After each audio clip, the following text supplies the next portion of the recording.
You should be here for one reason only: to learn how to make money.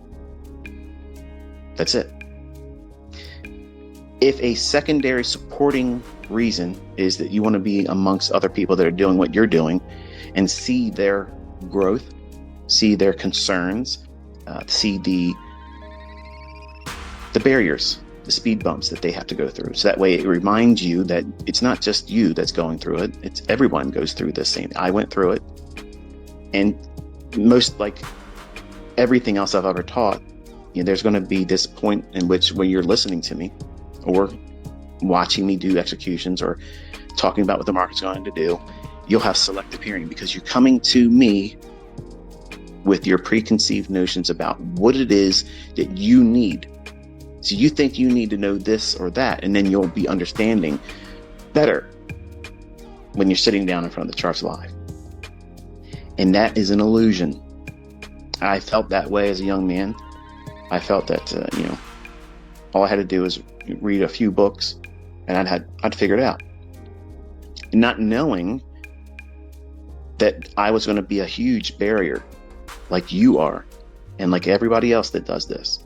That 7-pound universe that's in between your ears, that brain, has a wonderful, ability to present distractions or reasons not to do certain things or follow rules. And I talked about a mindset that many people have but won't admit to it. And the ones that try to resist it while learning how to trade, they're not going to be successful. And that trait is needing to be right. Every day before you sit down and watch a video of mine or sit down and listen to these types of discussions, which are all psychological, it's to prepare your mind.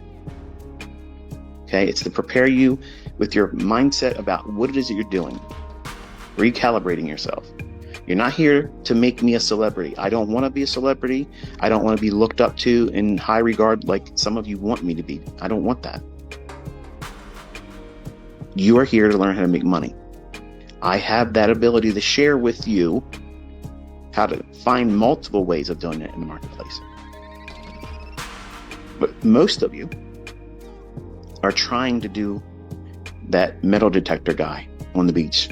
He's looking for someone that lost some coins, or maybe they lost their wedding band. And how many times does he really find something like that? Probably not all that often. But he knows that what if he does? It pays for all the times they was out there plundering around through the sand. But in his mind, he's out there getting some sun. He loves what he's doing. He has submitted himself to the process. And if it happens that he finds something, well, that's all the better. But he enjoys doing what he's doing. Do you enjoy doing this? I saw a tweet this morning from a person saying, I hate this. I hate doing this. And I don't know if I should quit. The fact that you sat down and tweeted that, you have branded that on your soul. Your very spirit now has that very thing attached to it. And you have no idea the difficulty that you're going to have to work beyond that. When you vocalize, okay, because in the tongue there's power, okay, it's the power of giving life and taking life. Life and death is in the power of your tongue. I can say to you, you are one of my best students. You are so good at what you've done. You've done so well training and listening and following all the rules.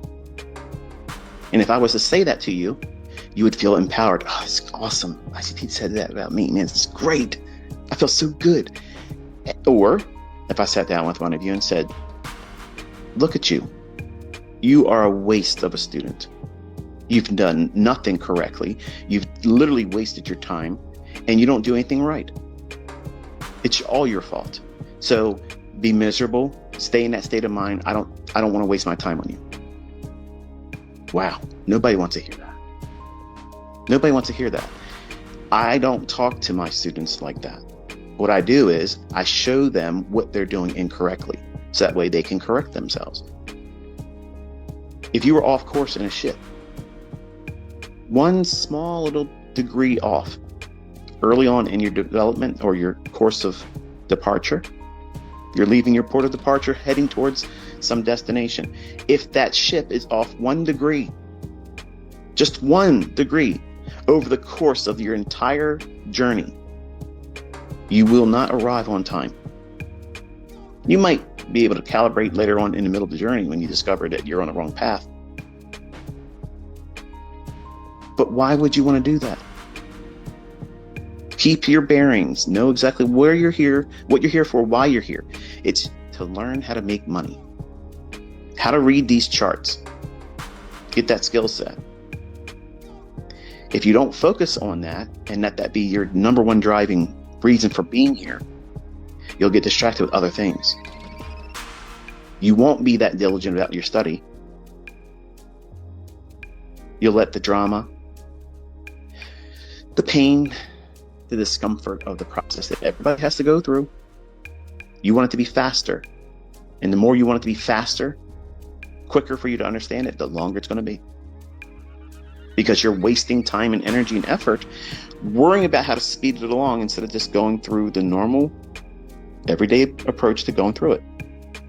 There's only way to go through it is to go forward. That's it. There's no around shortcut. There's no faster way. There's nobody going to be able to condense this so that way you understand it correctly. The only thing they can talk about, they could be an echo. Take a small little sampling of something I've said, and it sounds amazing to the first time listener. They'll, oh, this is awesome. This is great. Well, I understand it. I created it. But it's going to be short in their understanding, and they won't know when the best time to use that specific tool, that approach, that mindset. And they leave it to the audience to come with their own result. And they'll pony show that. And they'll say, look what I'm doing. I'm teaching. I'm making all my students profitable. When the only thing you've done is echoed. And you've done it in an incomplete manner. That's how I'm talking to my students. They're quickly trying to go out there and create a name for themselves as a teacher. If that's what you want to do, get the experience, learn it properly. You aren't done learning yet. Everything I've taught, I still have things to talk about. None of my charter members are complete. They may have a model. They may have profitability. They may have no real need to come to me anymore. But if you're going to weigh out in the balances, do they know everything that I know or was willing to teach or that I already taught? No, none of them do. Not one of them do that. Because the ones that are profitable, they found what they were looking for while going through the process. And none of them have came back to me and said, what I came to you looking for and had in mind what I was going to learn, I learned it exactly, and it was exactly what I was expecting. They all said, I didn't even see this coming.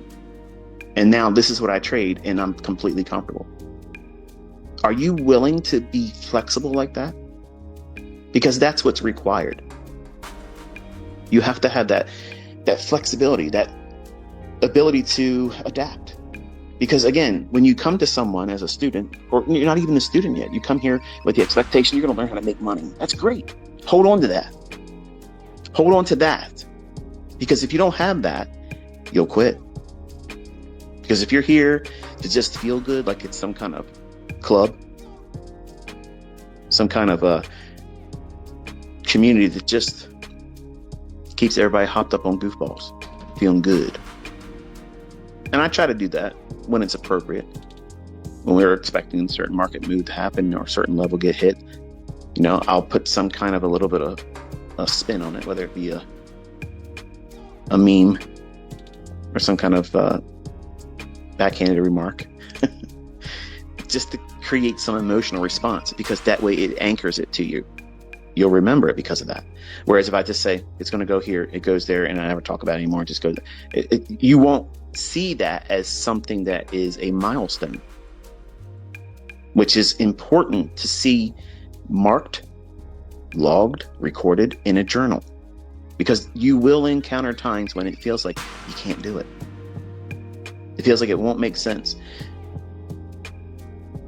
You can come to me with this spirit of expectation had the right mindset, saying, okay, I know nothing, I'm ready to learn. And then what happens is, because I have so many things to teach, I have so many approaches to going into the marketplace and finding setups. That was my weakness. I was afraid to enter the trades because I had no real understanding in 1992 what I was doing.